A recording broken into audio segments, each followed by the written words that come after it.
Hello everyone, my name is Dimitri, and for this project, for my part, I'll be showing you guys how to find the interatomic distance between atoms. So in this project, we're asked to find the interatomic distance between atoms of aluminum and iron with the given energy equations for both. So right now we'll be using the Algebraic potential model. It basically just tells us how two atoms interact depending on how far they are.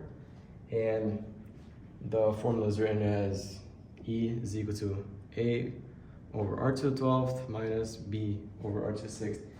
E of R is basically the energy between the two atoms. R is the distance apart. A controls how strongly they repel when they're too close, and B controls how strongly they attract when they're a bit apart. So what we're trying to find right now is the distance between atoms when they're at equilibrium. So if they're at equilibrium, the force is 0. And when the force is 0, if you look at the curve, that's where the slope is 0. So the work for that is relatively simple. What you could do is differentiate this equation right here and set it equal to 0, which gives us the slope right here. So by doing that, we just take the differential of this equation using the power rule. This is what we get. 12a over r raised to the power of 13 plus 6b over r raised to the power of 7.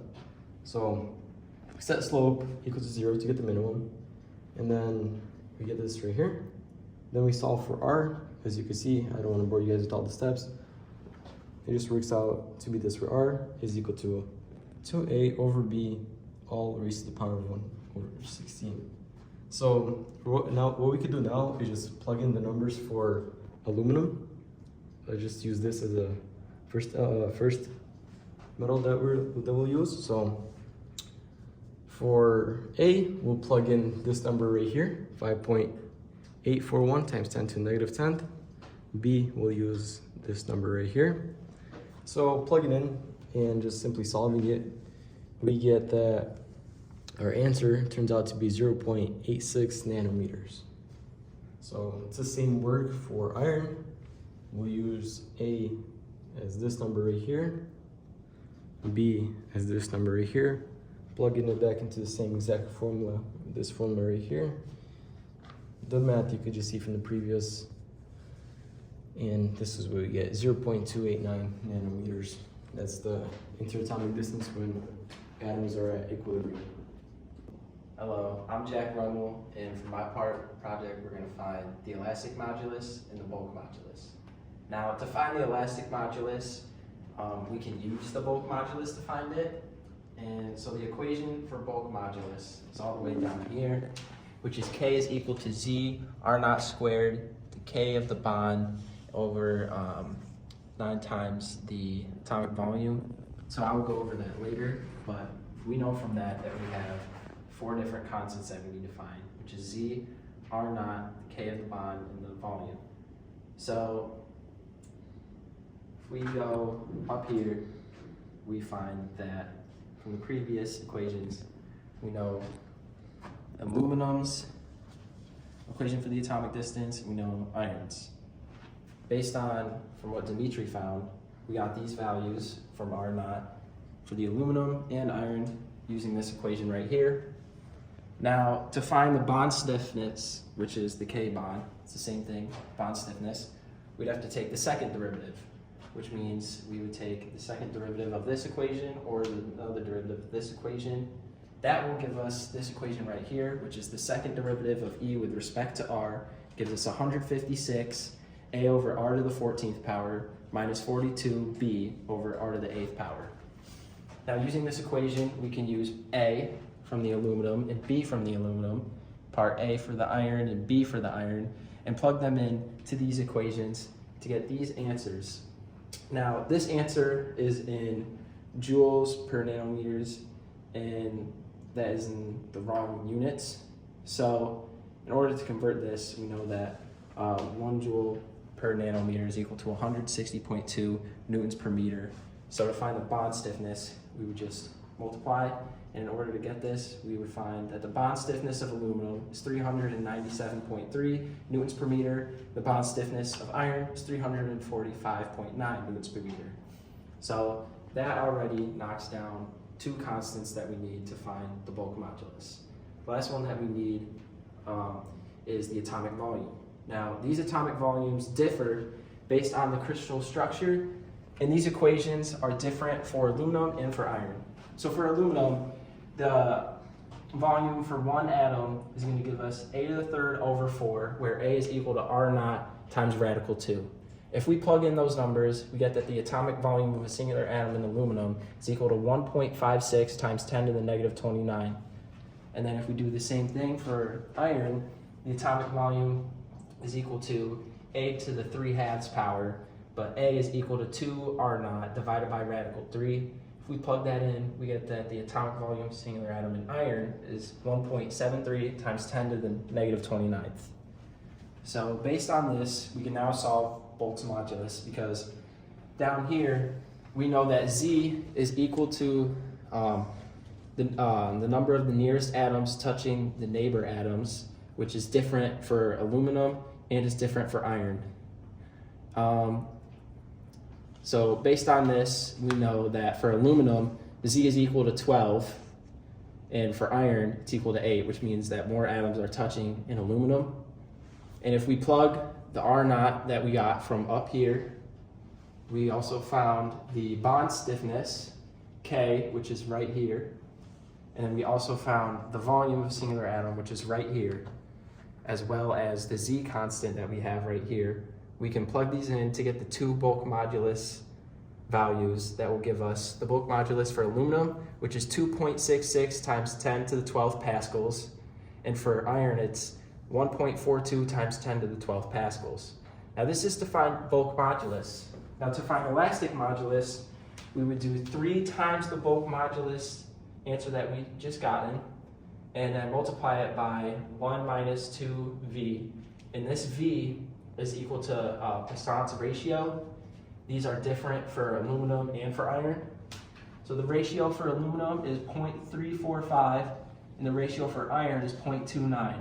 Now if we go down here and we plug in these values for aluminum and for iron, we get 3 times the bulk modulus value that we got for aluminum, and then multiply it by 1 minus 2 times the Poisson's ratio value. And we would do the same thing for iron. We would use the bulk modulus value that we got over here, and also the Poisson's ratio value that we have here. And from these two values, you would get that the elastic modulus for aluminum is 2.47 times 10 to the 12 pascals, and for iron, it is 1.78 times 10 to the 12 pascals. Hello everyone, my name is Alex Medina Fernandez, and today I will be covering point 3 of group 2 for project 2 of material science. Starting with all of our variables, or well, not all of them are variables, but what do they mean? Okay, we'll need them for our equations, so it's important. Na is Avogadro's number, we have it in our calculators since high school.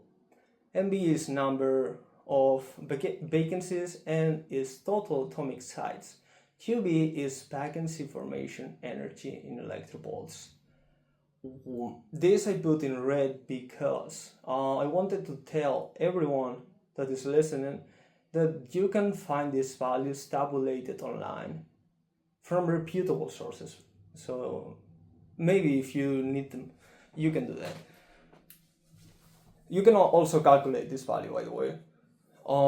K is Boltzmann constant, which is 8.617 times 10 to the negative 5 EV over K. T is absolute temperature. And here is where we start with the actual question. Well, the question is asking us to compare these two and see how they affect yield strength. Well, these two are nothing else but, so this is really the number of vacancies per cubic meter. Here's the formula, and here is the variancy probability. We have to compare these two for yield strength, as I said. Here I outlined two formulas just for ease of work. and then we will put them here to do the actual comparison. We just need to table them like this, to a table, and we'll see values. Okay, and for aluminum it's gonna be lower than for iron. Same with the probability. They are completely related. So if you were to compare this one, and you will know, oh, excuse me. What I was trying to explain really is a higher vacancy formation energy will always lower the vacancy probability. We can use this to guide us in terms of who's gonna have a higher yield strength and why.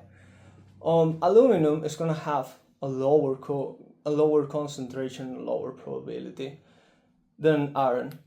Why does this matter? Because that's where, if you have more space within the structure of a material, but it is possible that some defects are integrated into the material in itself in aluminum, and therefore it could affect yield strength in terms, because it's not as cohesive, and yeah, it's a defect or an impurity and so on. Same goes for iron. If you compare it to any other metal that has a higher yield strength, it's gonna be for similar reasons. This is one thing that I find curious. I like this type of thing. So yeah, thank you for watching, and I hope this has helped you understand a little bit more how yield strength really affects, how it's affected by all of these values. Gives you a better overview. Thank you for watching.